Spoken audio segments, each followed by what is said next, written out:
Pitch and Run Tuesday, everybody. I'm Dale Pinkert. Hi, Tozen. Long time no see. Nice to see your handle, Ziggy. Good morning, Patrick. How are you? Everyone doing okay?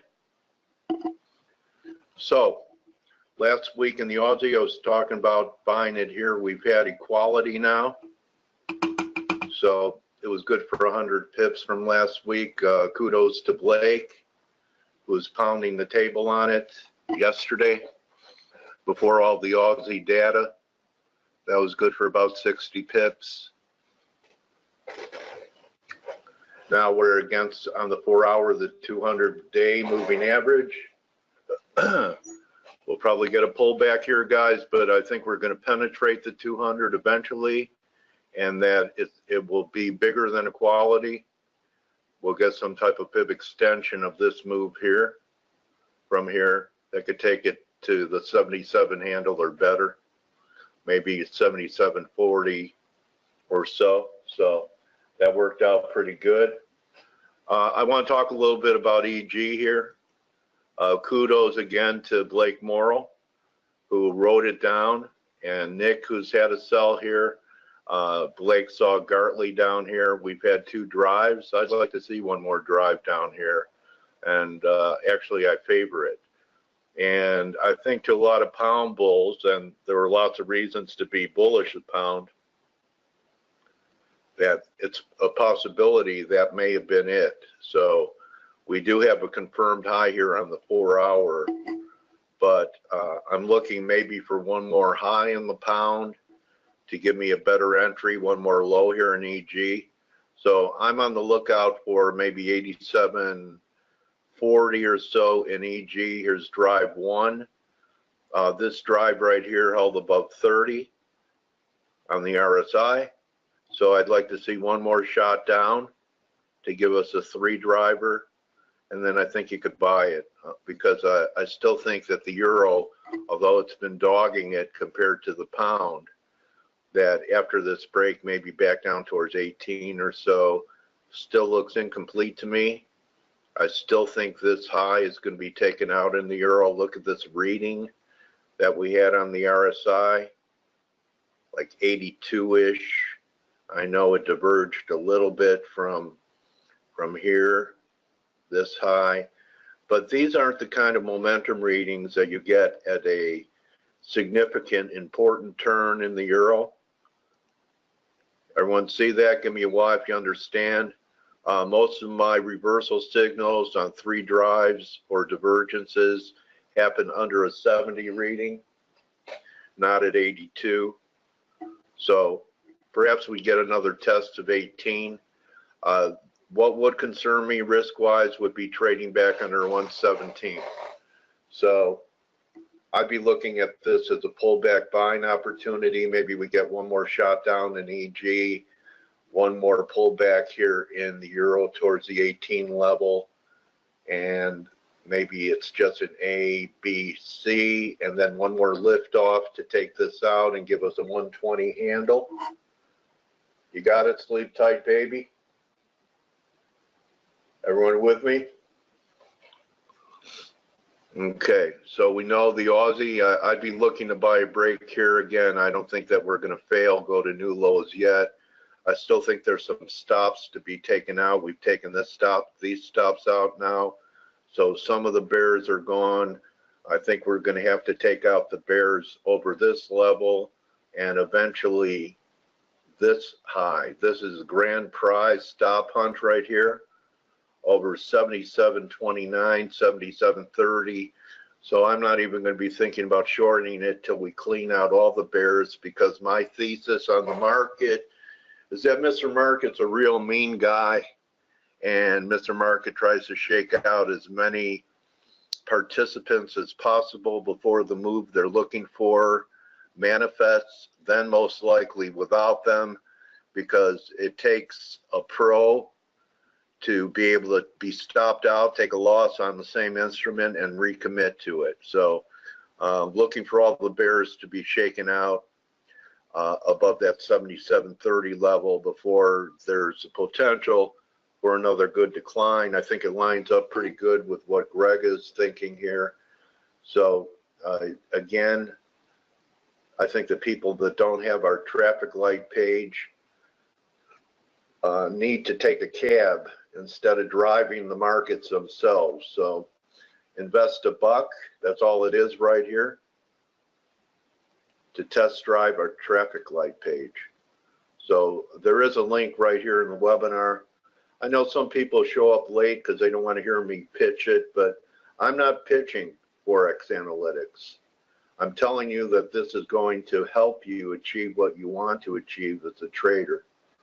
Okay, because everyone that is on the team, I pay attention to and feel very uncomfortable if I'm on the other side of the trade. I've interviewed all of them when I was facilitating LAR on FX Street and had respect for Blake and Grega and Nick and Steve. And the only new person I've met at FaZe is Stelios Kantos, and have grown to respect him, have grown to respect Steve, Mr. Discipline. Steve keeps me straight because I have a tendency to want to anticipate signals before I get them, before the market confirms my idea with price action, and Steve keeps me pretty straight, although, you know, there was no reason technically except for my belief that Aussie had bottomed last week and that it was a decent shot to buy it down there against the previous low. There was no confirmation. So, but now I think we're probably getting to a point where Steve's even going to start to think that there's more left, and he had some levels, and he talked about 740 as well. But here you go, guys. If you are serious, or even if this is a hobby, or even if you're new, it's great too, because we have this education. We have this education thing here. Okay, hold on, I'm getting something. Oh, yes, Blake, I have invited. Yeah, Yogi. For some reason, I don't know, he didn't want to. So I never pressure people. And thanks for reminding me. We have a great interview today, guys. It's going to be Comrade Balding. Are you, Lewis? That's a great testimonial. So we're going to be talking about the RMB, all things China today. You know, we know that China's, this is their century. They're in ascension while we have some problems. You know, they come up in almost every interview. The interview I did with Angie Setzer, even in the grain market, they're big players. They've been stockpiling wheat like Joseph did in the Bible. And they come up in, you know, the bond market. Adam Button would say, well, the Chinese are buying bonds. So great to have insight into China because they are big players in the market. They're actually excellent traders. They're very good at misdirection. You know, they'll put out something like they're buying something so they could distribute, or they'll put out something like they're liquidating something so they could accumulate. So I just wanted to stress that China's something fundamentally you have to pay attention to. So here's our education page. Whatever you want to learn, you know, we have the macro. And this is something that the fundamentals are very good to have a handle on. Blake thinks that you trade with one hand behind your back if you're not aware of what's happening fundamentally in the markets. You could also learn harmonics on this, Elliott wave, candlestick. It's all here. So there's a great education section to our website, and this is free. And I also, there have been great ideas going on in the other chat rooms, so I encourage you to at least become an observer. We have many pros in our chat room that this is not a hobby for them. It's not a hobby. It's how they put bread on the table, keep a roof over their family. So it's, you know, we're only here for an hour and a half a day, and an hour is analysis. The other half hour is the interview. And lots of things happen, like, for example, all I have to do is go back to last Friday. After the session was over, we got the breaking news about Flynn, and there were major opportunities both ways, okay, based upon what happened there. And the guys in the chat room were taking advantage of it. So consider joining for 6 months so you can participate. And even now we have it set up so even if you're a month-to-month subscriber, for the first 6 months, you're able to observe. So that's my sales presentation. I put out a tweet about that. I think this is the most powerful combination of traders in one place on the net. And if anyone could find something better to send me the link, and I do have almost 18,000 followers and I didn't get one response. Like, Dale, check these guys out. Okay, so I'm looking forward to hearing what Steve Volge has to say. Here he is. He's got a beard now. Before they did this cartoon of him. My cartoon looks much better than I do in person nowadays, so I want to compliment the artist for being generous with me. And we all know what Nick and Grega and Blake are capable of. So you tell me, guys, is there a better team out there anywhere? So, you know, you normally go to one website and all you get is one person, right? And Nick has their own and Grega has their own. And I bet if I asked Nick and Grega and they have their own, what's the best website out there, they would probably say us because they're part of it. And it's not just their eyeballs, it's the whole team. So, Steve Nostravolgi, calling Steve. Hey, buddy, nice cartoon of you on the website. Thank you. You look younger in your cartoon. You know how maybe it is. That was before you had your son. That's exactly what it is. So we have after that, every month is like a year. Yeah, Blake's wearing shades. You know, he can't handle the hot lights of Hollywood. So looking forward to what you're thinking here today. Did anything in Aussie change, or did it just go to resistance? And also on Euro Pound, I know we got right up to resistance level on this pop. So I'm guessing that was a shorting opportunity in your mind. Good guess? Listen, to begin with, Euro Pound held triangle support yesterday. So before we go into the possibility that this was a shorting opportunity, which, yeah, we did reach a resistance level. To begin with, we avoided yesterday breaking down. So, you know, there is still the possibility that we're going to remain range bound instead of breaking down immediately.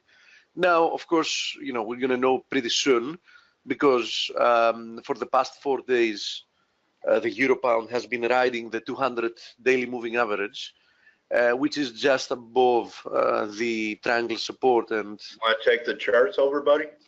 Sure, I will. And someone's asking me about a 3 drive in Canada. What time frame are you talking about? On the 3 drive, JT. There we go. Okay, all right. So there's a Euro Pound. So we got a bounce, and today doesn't look so great. You know, went right into your resistance area. No, it doesn't, because yeah, exactly. It went right in there, and you know, so far it's getting rejected. Yeah. Obviously, you know, if it fails to rebound from here, sooner or later it has to break lower. As I showed yesterday, I even showed it, if you remember, on the weekly chart. I think it's, you know, there's quite a compelling case for you know, this move lower to be followed by this as a consolidation. So then we can have at least one more leg lower. So, you know, there is nothing that has changed here. We didn't break down yesterday, but the case is still compelling that we have one more leg of weakness left ahead of us. And obviously, a break below this triangle and the trend line support and the 200 EMA is going to confirm that theory and, likely push us at least towards 0.85, if not towards these lows, which is 83.30. That's a good area of support, because if you zoom out, you can see the importance of this support area. So very likely we're gonna go down here and find this support. If not all the way, we can at least cover some part of that distance. So nothing has changed. I think Nick's target was about 86 from her short up near 90. Is that pattern in play still active? Let me have a look and I'll tell you immediately. She may have, she's pretty disciplined. She usually doesn't pull the plug until it gets close to her target. That is very true. Give me a second. I'm checking at the moment. I don't know what she saw at 86, but that would be enough to flush out. She closed it for a very nice profit, 2%, 2.06% profit at 88.18. Okay. Yeah, she probably saw the Gartley that, since that's her cup of tea, that Blake saw down there. Yeah, but personally, I'm familiar with plenty of methods of technical analysis, but harmonics was never my toolkit. I mean, personally, I think that Elliott waves is with harmonics agree on many aspects, and they overlap each other. I mean, for example, some patterns in harmonics are equivalent with patterns in Elliott wave. They just have different names. So I never really got into the whole concept of learning harmonics. So I don't know exactly what she was looking. I know that when she sees something specific, she has a very high hit ratio.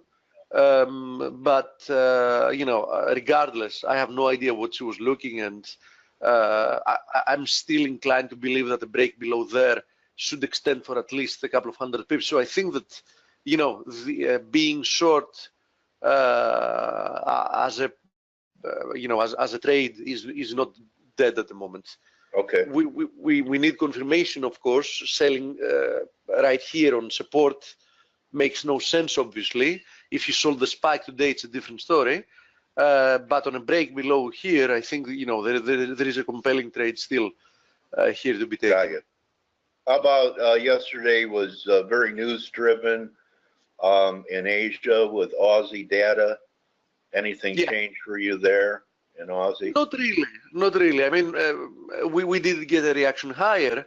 Right. Briefly, we broke above the area that I'm looking for confirmation, but we're currently right back at it, exactly. Right. So that was kind of equality there, Steve. The second rally was almost exactly the same. Yeah, this can end up being a flag instead of a triangle. Yeah, that can possibly be the case, but certainly, until we get a daily close above there, above roughly 76.40, there is still nothing for me here. As I said yesterday and last week, I do see the possibility of a bigger rebound from here, but unless we close above 76.40, there is absolutely no confirmation in my mind. Okay, buddy. So, thank you for that view.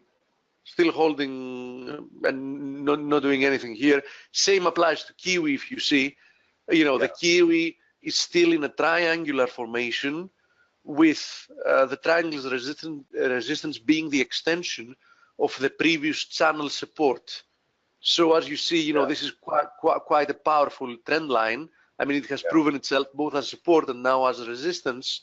And unless we manage to clear this, I don't see a compelling case to belong here as well. I mean, I see the possibility of a large rebound, but absolutely no confirmation yet. I have one last burning question. What would make you bearish cable? What would the market have to do for this recent rally that, squeezed a lot of shorts out of here for you to turn negative? And you've been constructive all the way up, so I'm wondering about that.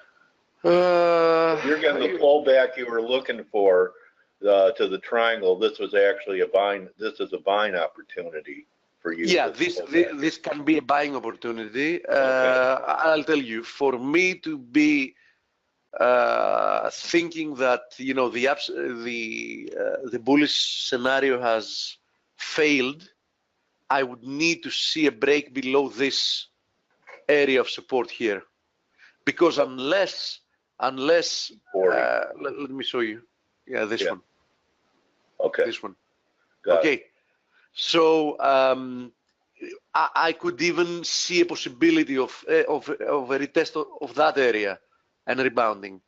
But if we do break below this area of support, then I think that the possibility that this was a false break higher is becoming quite high. Okay. Or maybe it's a B up there, failing rally, and then we get a C, and then a big move in the pound. Anyway, just something I'm thinking about. Regardless, if that area fails, then at the best case scenario, we have just some choppy price action. I mean, I didn't say that I would immediately turn bearish, but I would immediately stop being interested in the sense that there won't be clarity for some time again of what the cable wants to do. So when that happens, I just don't care about it anymore. I keep monitoring, but why do I want to get involved with a market that has become very choppy? Because, a choppy market has a very high chance of chopping up your trading account. And, since there are so many trading opportunities out there at any given time, usually, why would you want to meddle with something that's, unclear and confused, right? Right. So, basically that blue line on top that we broke out of, that was a very long-term trend line, correct, on the pound? Oh, absolutely. Yeah, absolutely. Okay. So a lot of people are looking at that. Your first warning sign would be negating that breakout and closing back in that triangle, wouldn't it? Yeah, but I would still not turn bearish, and I would still probably keep a cautiously constructive point of view. But if we also lose this support zone, then I go back to absolutely neutral, and as I said, I would then need, for example, to see a break below that area, the 130 area, to then turn bearish. Otherwise, I would just, as I said, consider this some very choppy price action with a false breakout, and probably not worth doing much about it until we get some type of confirmation. And it's also the case of the pound yen here, which, as I said yesterday, the question is the following. The market has to prove here that the triangle interpretation was the correct one, because there is also an alternative interpretation, which is like a range between the breakout area and this potential double top. And I say potential because this might end up just being, a short-term pullback before heading to new highs, which is exactly what I would expect, seeing the fact that we broke out. We came back, we retested the breakout level, we then consolidated in time, and then seemed to be resuming higher, because as you see, we had some very powerful momentum for 3 days there. So still the possibility of this being a consolidation before moving higher once again is quite high. So I still believe that in the pound yen, the possibility of a break higher is the likelier, but obviously we need to see that 153 double top potential being excluded, which means accelerating higher once again and breaking above it.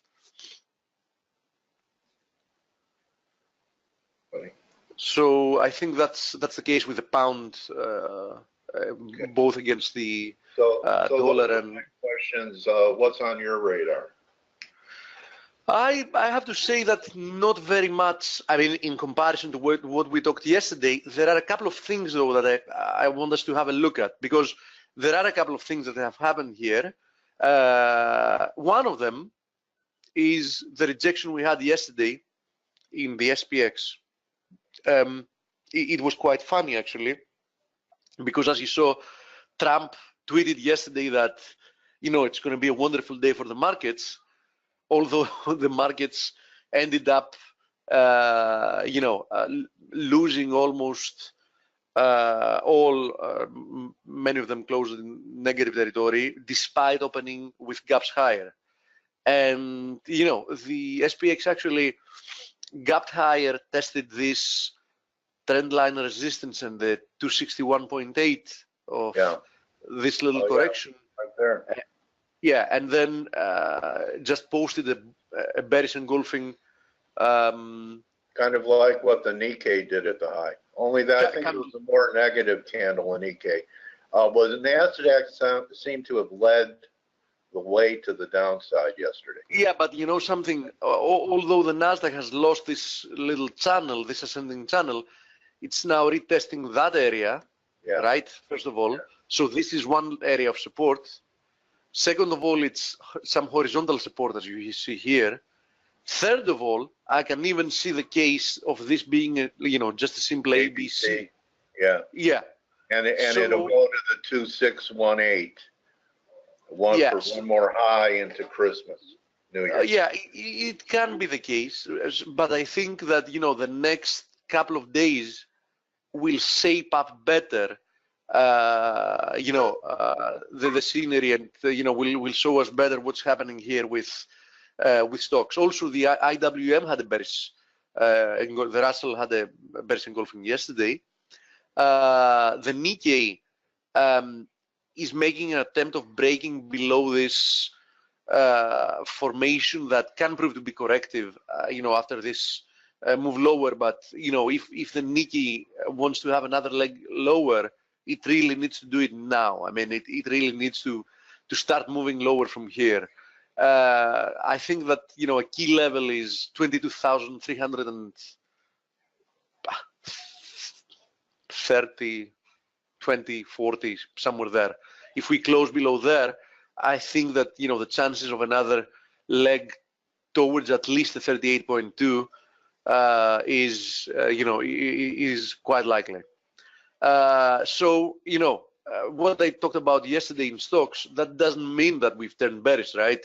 I'm just saying that I'm monitoring the price action we had yesterday as a possible rejection, but in such a bull market like the one we have at the moment, you need a lot more confirmation, right? I mean, you can't just jump the gun because you had a negative day. You need more than that. But I'm just showcasing it, and I do think we're no more than 2% away from a tradable high, though. That 2680, 2700. I don't know if you have any. I was looking at this 2660 areas for some time now. Yeah. So from a technical perspective, I'm quite satisfied that we got there. So I do see a compelling case of a counter trend move here. Let's see what's going to happen today.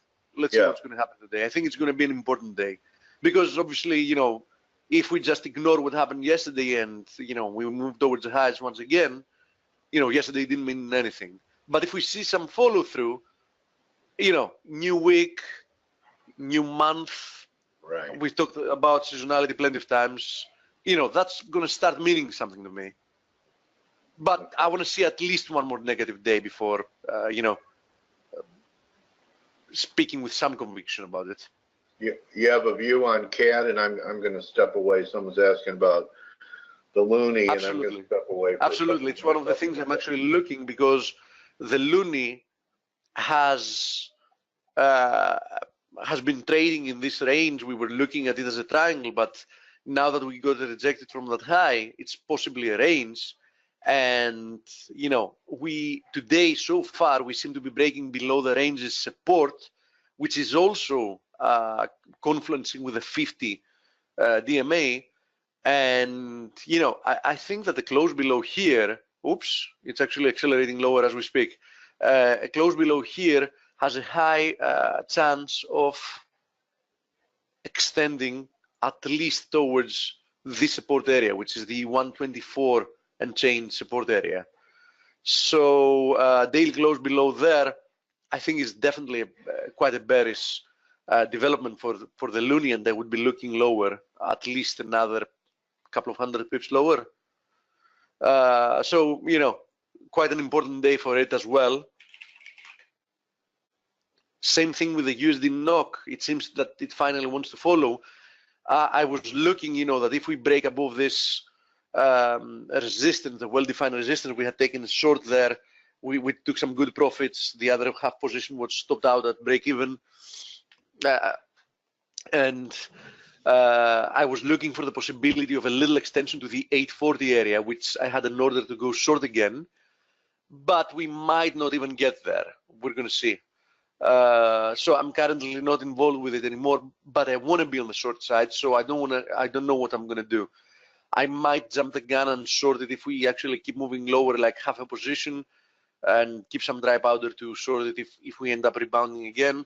But really, as long as we remain below the 840 area, I maintain a bearish bias for the USD NOK, and I think that this has been a quite nice, but now very, very mature corrective move higher, because that's how I'm viewing it, as a corrective move higher. Hi Steve, wondering about your comments from days before. You mentioned you would go long on a move back to 134.40, so you change your view. Martin, are we talking now about the USD CAD? No, probably not. Oh, we're talking about the cable, right?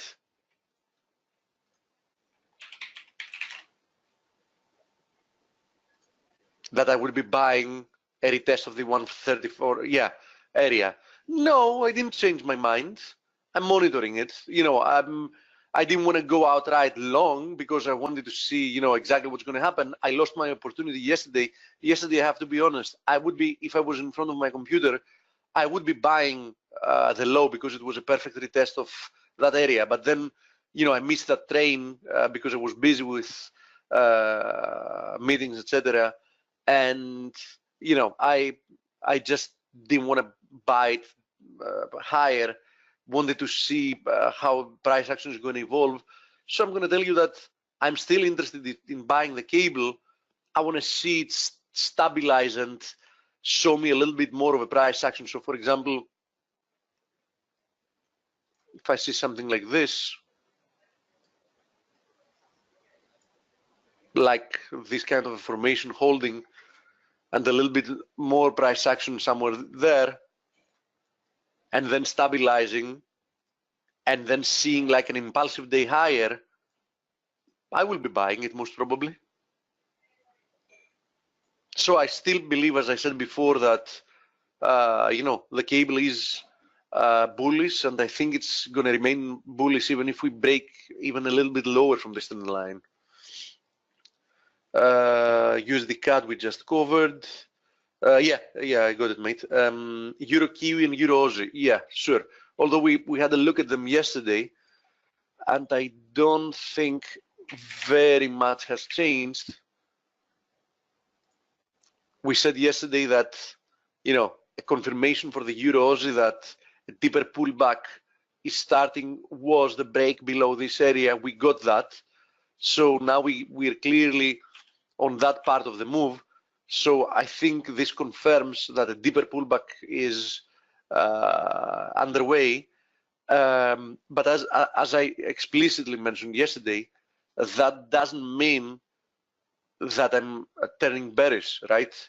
Because even if we go all the way down to 152, the series of higher lows will still be there. So, you know, the pair remains and will remain bullish for some time. Same with the Euro Kiwi. With the Euro Kiwi, though, we don't have confirmation yet, because, as I said yesterday, I think the break below this area, this horizontal area, is going to be the confirmation we need that a bigger pullback is underway. In that case, might be all the way down to just below 167.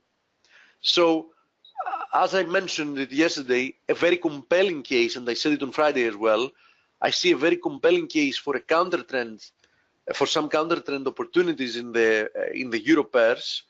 I also mentioned that as long as the euro pound looks heavy, I would rather be looking for euro Aussie and euro Kiwi for counter trend opportunities than pound Aussie and pound Kiwi. And my position is exactly what it was. So I do see the potential for whoever wants to be, short these pairs. Of course, you need to be nimble. You need to be careful, because until proven otherwise, these are just counter trend moves. But there is a compelling case that a few hundred pips, can come from being short these pairs. But be careful, right? I mean, we have no evidence that the trend has changed. These are just corrective moves. Okay. Let's have a look at crude as well, because we saw. I will say though that there were base attendees talking about shorts in Euro Aussie Friday, and I thought I'd have another chance to do it early this week, and it got away from me. But no, that didn't get away. A lot of talent in our daily webinars. A lot of good eyes out there. So kudos. Yes, I think it was David Hasselhoff from Baywatch that called it. I'm not sure, but that was a there is a call. chance. Yeah, I remember this conversation. Yeah. Okay, having to do with crude on the other hand, crude is currently testing, some soft support here, and as you see, it's about to break this steep ascending trend line as well. Of course, at some point that would happen, because such a steep trend line cannot hold forever. Otherwise, crude would have to appreciate like $0.50 per day on a constant basis, which of course can happen. So, breaking below this ascending trend line is just evidence of momentum loss. It's not evidence that it's turning bearish. So, if you're looking for a bigger correction for crude, I think that it's currently testing this horizontal support. A break below there opens the possibility of a move towards 55. But once again, as we said about the euros and the euro Kiwi, yeah, of course we can get some bigger pullback, but there is absolutely no reason to believe that crude has topped and that some kind of an impulsive move is going to unfold to the downside, right? So sure, if we close below this 57, let's call it, area, you can be looking to get a couple of dollars on the downside, but I would be very careful with such a trade, right? I mean, you need to be nimble, you need to be monitoring your stop loss very closely. Might work, definitely, but the bullish trend is definitely still doing quite fine.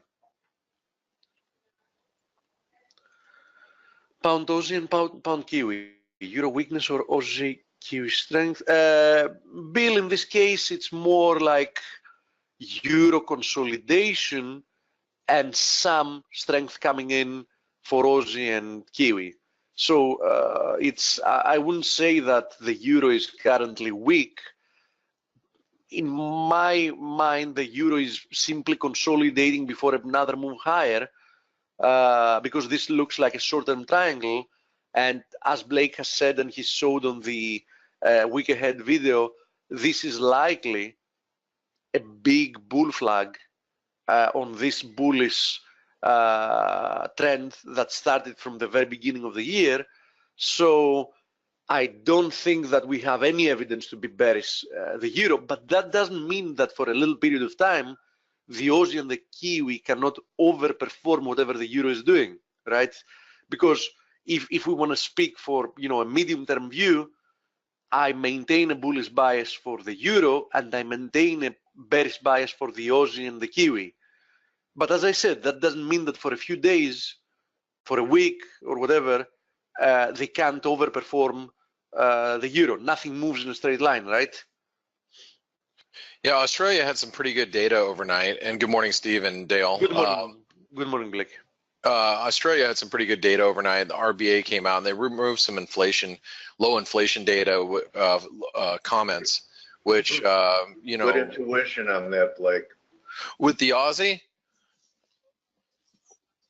That's what he means, mate. oh, okay, yeah. I mean, you know, it's firming up. It really is facing some really key resistance. I mean, 76.50 is big. I mean, that's big. We rejected it last night, and you know, the Aussie. I mean, you're looking at the euro right now, Steve, and you were talking about, you know, it's still looking bullish. I mean, it would really have to get a good foothold below like 118 for me to go, maybe even like 117.50 for me to really sour on the euro at this point.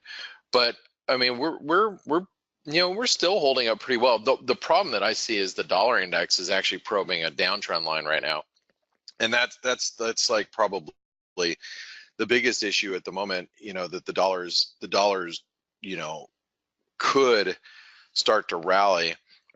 But you know, there you got a channel resistance. Right? Yeah, that little channel resistance right there.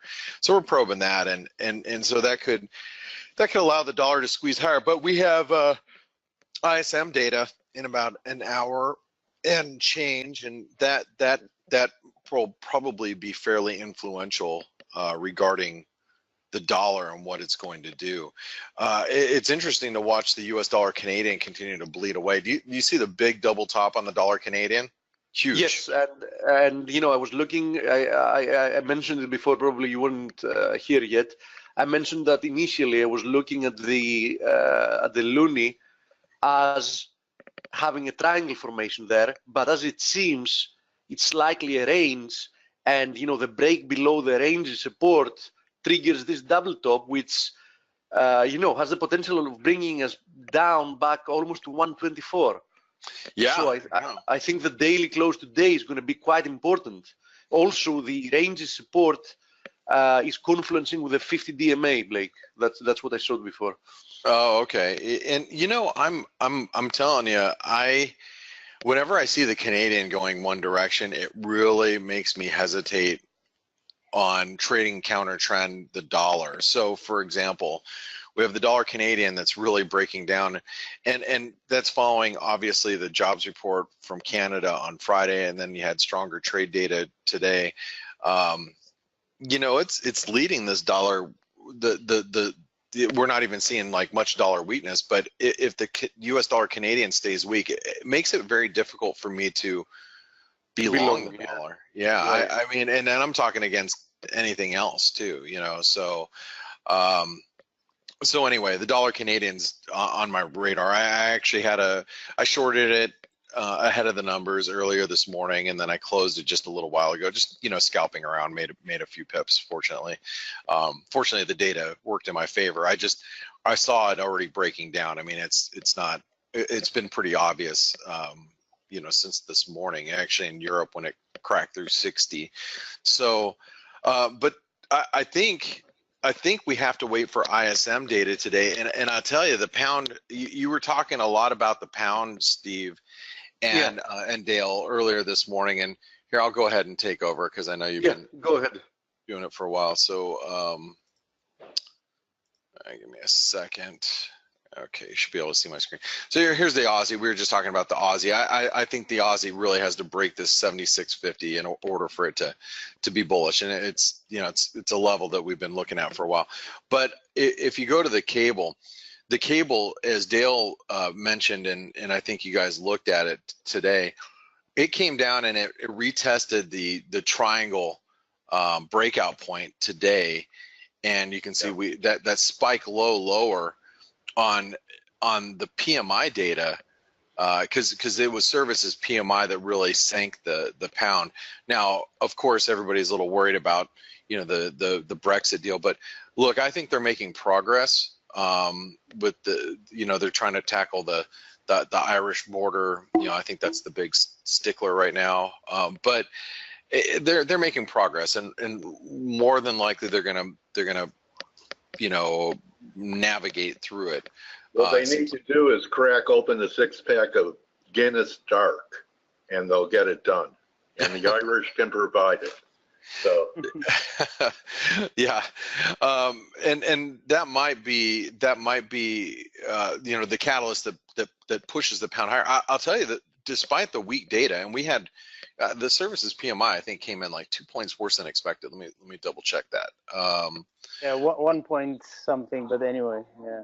Yeah, 1 point. Hey, Stella, it's a 1.4 points lower than expected, but you know, surprisingly, the pound, I mean, we came under pressure and then we bounced right back up again. So the pound was actually under pressure, I think, as the data came out, and then the data came out and it just bounced.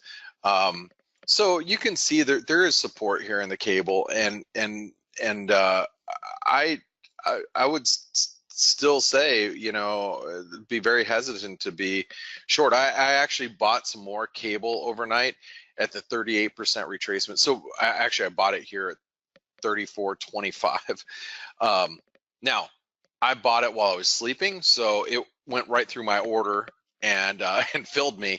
And I obviously could have picked it up a lot cheaper if I would have just not had that order out there. I could have got it this morning at a much better price, but that wasn't my intention. My intention was picking it up when it hit the 38% retracement, and I figured we were going there. I didn't think we were going to go 50 pips past it, so I didn't get the best price in the world. I guess the point I'm trying to point out on my ad here, but it, yeah, go ahead. Sorry, Blake, don't want to interrupt. No, please. Just one thing I'd like to say. I actually missed the first 15 minutes, so when you guys went through the pound, I'm not sure exactly what you talked about, but my main comment, which I've been talking about in the chat room all morning, is that it seems that the market is very impatient. It's like my opinion is that yesterday's developments, they were constructive, they were good. You know, it shows that things are being done, you know, things are moving forward. Yes, exactly. It shows that they have the intention of moving forward, yes. Exactly. You know, with pace. Yeah. Yes. It didn't look, it wasn't like Tusk, you know, said, you know, deals off, and, you know, I'm not dealing with, they actually had a joint statement, and they were talking about how they're trying to work through the issues. I mean, yeah. And in my opinion, I've said this before, the UK was the second or third biggest economy in the EU. It's the same size as France. So it's in both parties' interest to find a solution, something that works. Okay, it's not going to be perfect, but it's going to be something that works. And yesterday's developments for me are very positive. It shows that they want to, you know, they want to move forward. So any kind of weakness that I saw today before the numbers, you know, you said it, Blake, correctly. The numbers came out and market did nothing. So the weakness was overnight because there was no decision or no agreement yesterday. Okay, so what? We're making progress. So my humble opinion is that any dips in sterling, I want to buy. So, and I still think it's looking okay so far. It's looking good, I think, in terms of how things are going. Yeah, I 100% agree. And so, you know, I'm not really worried about the cable, technically anyway, right now. Could things worsen and things sour? Sure. You know, that you look at it from, you know, technically, we you know, if we keep, you know, just drifting lower, I would probably start to get a little concerned. But as far as right now, I mean, there's buyers on dips, and you can see even with the dollar strength this morning, the pound has actually held up quite well. So as the dollar strengthened over the last, you know, couple hours, the pound actually has held up the last couple hours. It looks constructive. The price action for now definitely doesn't look impulsive to the downside. I mean, this looks like a very well-behaved move lower, right? Right, and so I you know, I personally, I look at it and I'm like, man, well, you know, it's really not a big deal. It's just it's pulling back, and yes, it was disappointing for bulls, and I think, you know, impatient is probably a good word for a lot of things, Stelios, and I think impatience would be, there are traders and institutions looking to sell cable for any reason, and they saw yesterday as a good reason, which I think is misplaced, but because I agree with you, but I think that traders automatically go, oh, you know, deal's gonna fall apart, let's just short the cable. Every day is a good day to short the cable, right? That's the mantra there. Yeah.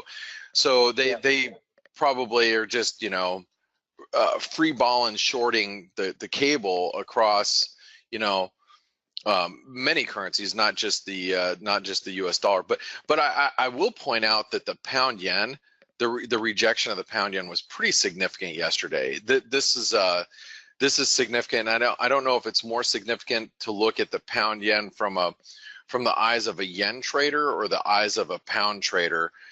Personally, I'm bullish yen, even though I don't have any yen exposure. I'm not short the dollar yen right now. I played it yesterday and I got out, but I have a pattern in play that's very clear, that's on there on ForexAnalytix. But I shorted the dollar yen personally and did really well with it yesterday. And then I'm looking to, you know, it's like I trade in and out of currencies all the time, but I'm still looking for a move lower from here. So I was hoping that the dollar yen might make its way back up to 112.80 or so today, so I could reestablish my position, but I'm not sure if I'm going to be that lucky. So when I guess going back to the pound yen, again, I don't know if this is this double top that you see here, this key resistance, is a result of the cable or the yen or a little bit of both right now. But I think if this is going to stick for now, it's probably going to be more of a result as the yen. But the pound, you know, obviously there's some profit taking too. You know, the pound has had a decent move over the last couple of weeks. From, you know, mid-November, we've gone from 131 to where we're currently at 135 or 134.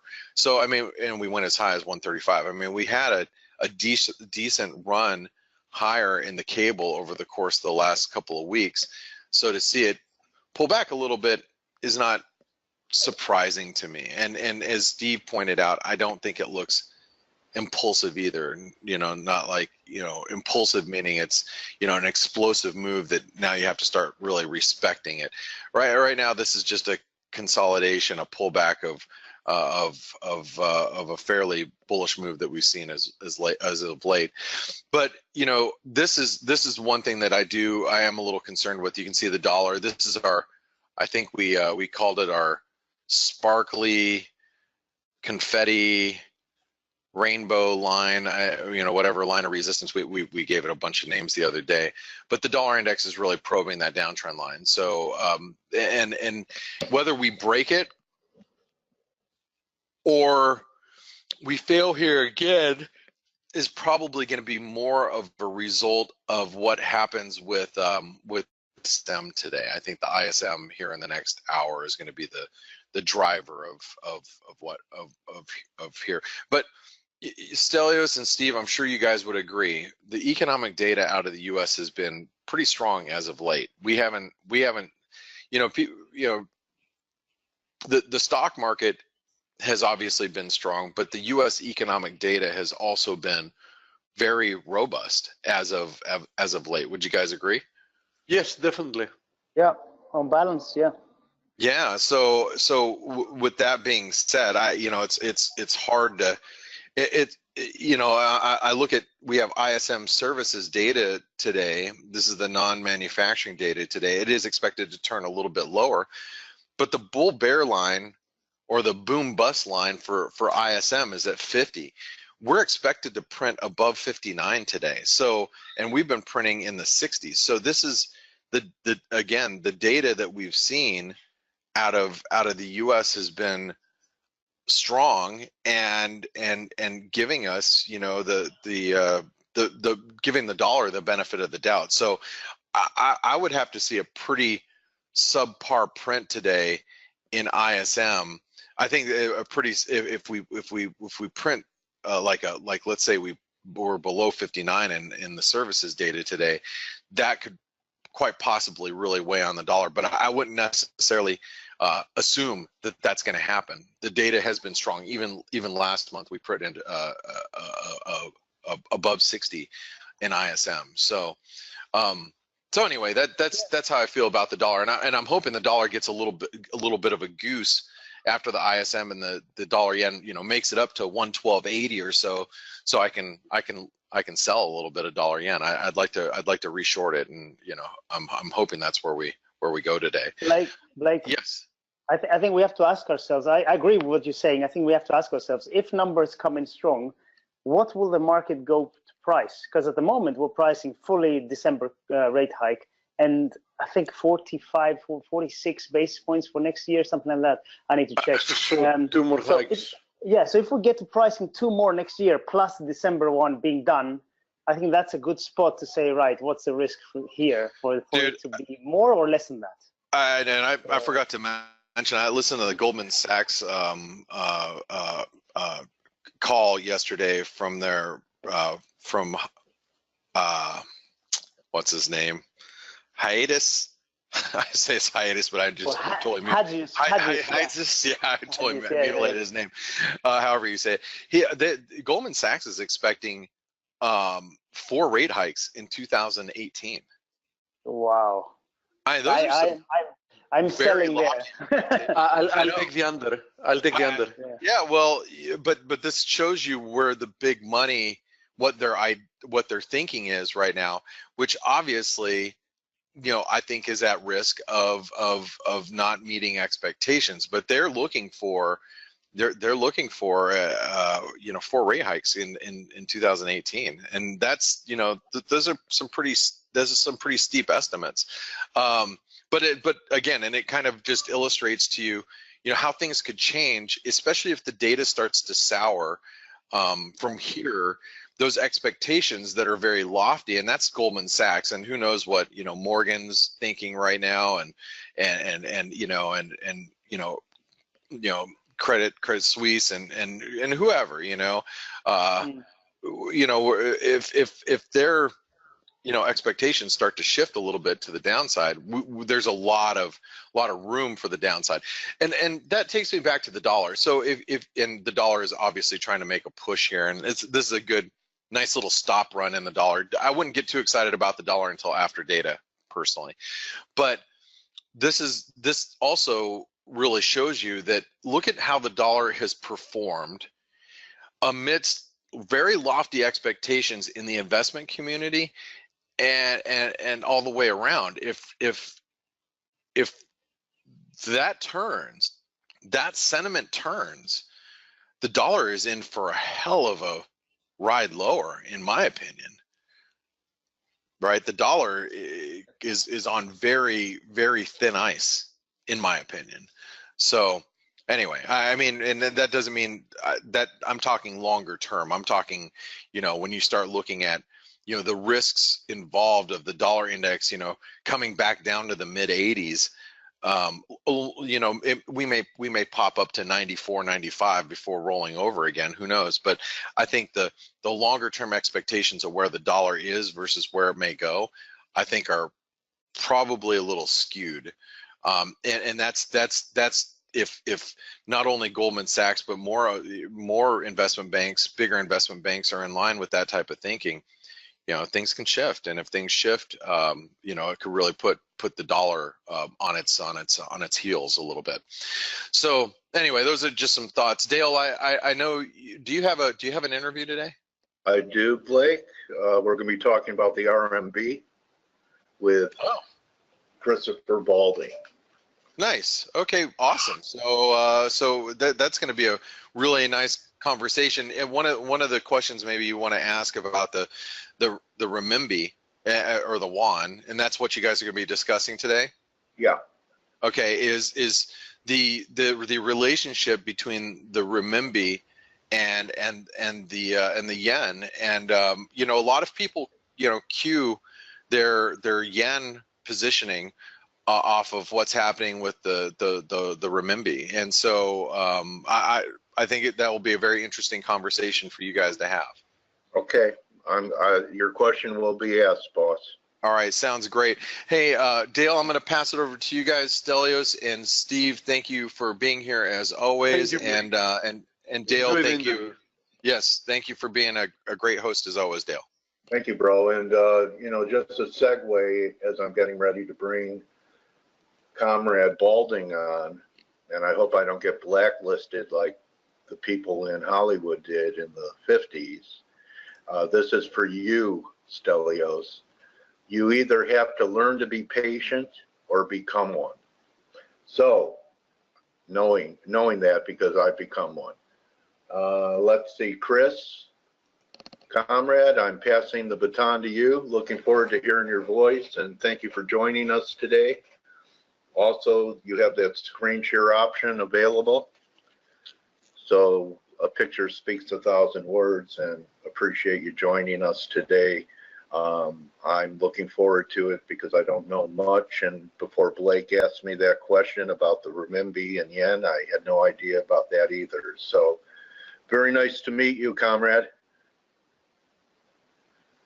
Waiting for your voice. He seems unmuted, so he should be able to. Okay. So you just have to activate it so we could hear you.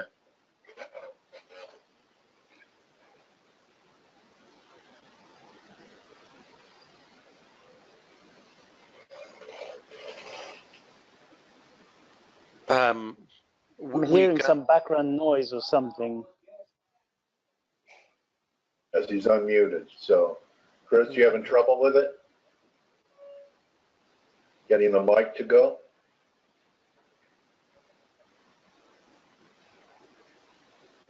Mic is not working. The mic, it works. Sometimes. Go ahead, Steve. He should make sure that he has selected the correct microphone from the audio tab from the settings. Yeah, go to the audio tab, Chris. Because we see your screen. He's definitely unmuted, so if yeah. You know, if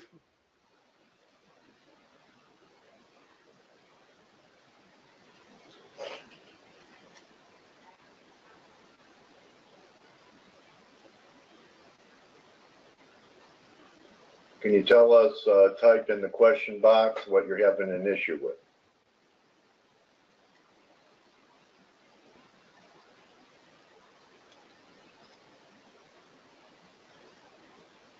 Well, the screen share is perfect, still waiting to hear your voice. So I'm not sure if you are using a headset or a mic.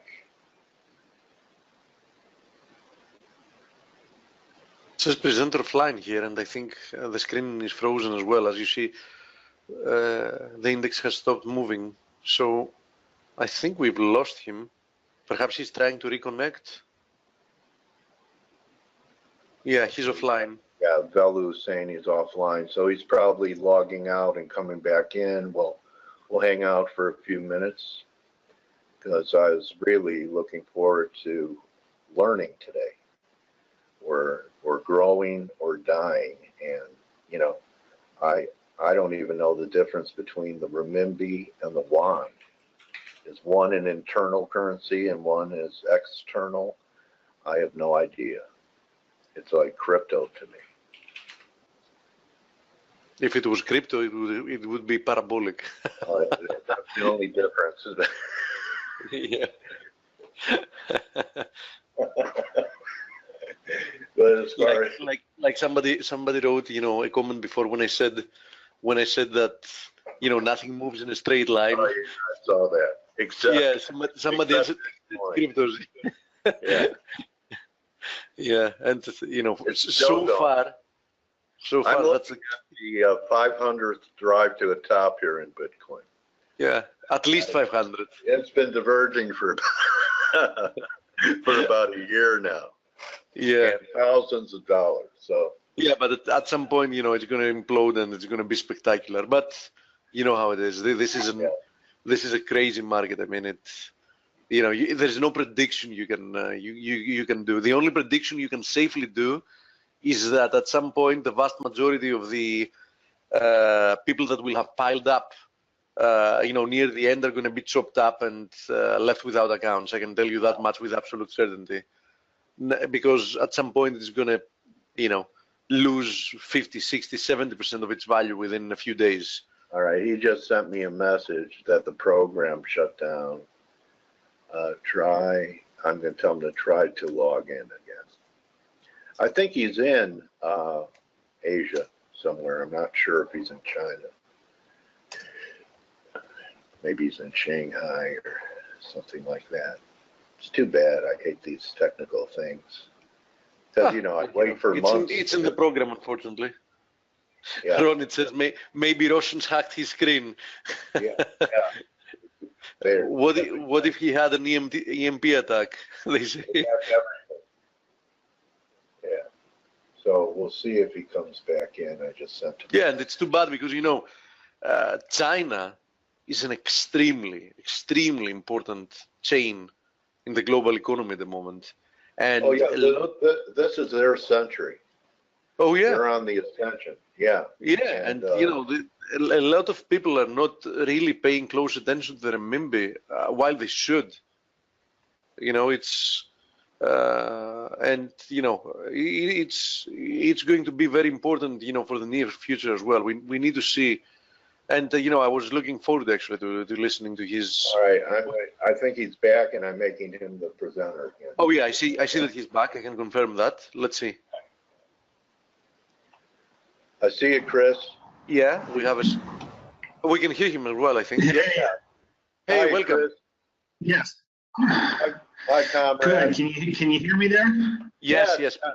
Yes, comrade. Thank you for your persistence of, you know, trying to get everything going here. It's really a pleasure to meet you. I was having an anxiety attack because I've been waiting months to talk to you, and I appreciate you being here today. So, where do you reside? Are you in Asia? I am actually in Shenzhen, China. I'm essentially I'm on the mainland, but I actually am just north of Hong Kong, so I can actually see Hong Kong in the distance. But I am most definitely in mainland China, and mainland China is most definitely not Hong Kong. Okay, all right. So let me ask you this: how did you end up there? Maybe tell us a little bit. I'll call this point B. And how you got from point A to point B, what was involved in the journey for you to end up there and having your major focus on RMB and most things China? Sure. So I've been in China, just to give you guys a heads up. I've been in China now. This is my 9th year in China, and basically I work for Peking University at their business school here in Shenzhen. And basically, after I finished with my PhD, I didn't want to move to Middle America to do research on international financial markets and international economics. And I had been to China a couple times before. I was not any type of specialist or anything like that, but I said, sure, let's move to China. Let's go have fun. Never thought I would be here almost 9 years, but 9 years later, here I still am. Wow. So you must enjoy your lifestyle there. Yes, I mean, look, I mean, you know, there are frustrations to living in China for sure. You know, the internet at times with the sensors goes down to 28K dial-up. But yes, generally speaking, it is. I am enjoying myself. Okay, so you know, I was just saying that this is China century. They're in ascension. Some of the older world economies are growing, but you know, really haven't kept pace with China. China's going back to my career as a commodity trader. They were always important in many different markets, in the copper market, the grain market, as of late, the gold market. And I even interviewed a grain trader, and she was talking about how they've been stockpiling wheat, you know, possibly worried about what almost happened there 4 years ago when rice and other grain prices became very expensive. So I know you want to talk about the RMB. Why don't we start off with Blake Morrow wanted me to ask you this. Can you explain the relationship between the renminbi and the yen? Because a lot of people key off renminbi for their yen forecasts and yen trades. Are you there? So maybe the internet failed again from there.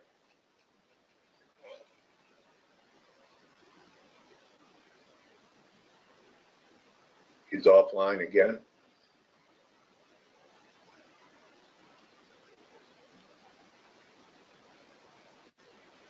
Chris? So now we know one of the disadvantages of living in China is internet service. So that it's probably not our program. It's probably what's happening with his internet service. So Face, I apologize. Nothing we could do about that. China better get their act together so I could conduct interviews from the mainland.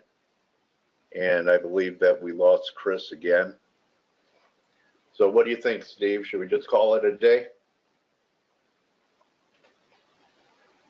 Or maybe I'm offline. Can you guys hear me? Give me a Y if you could hear me. Wait 2 minutes? Okay, I'll wait another couple minutes.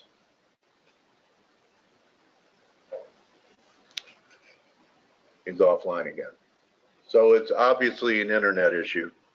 Let me see what he had to say on Skype. All right, 6:05. Gone again.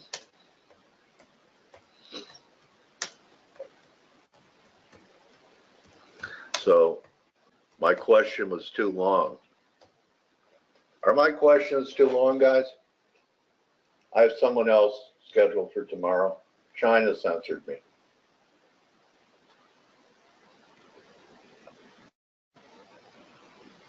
All right, I'll wait another minute.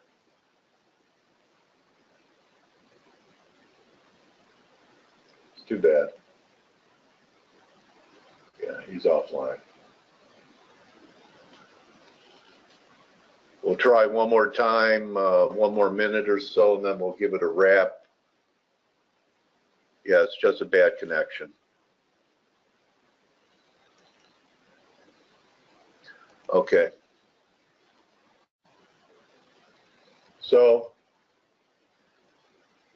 he may be trying to connect. I still see him offline.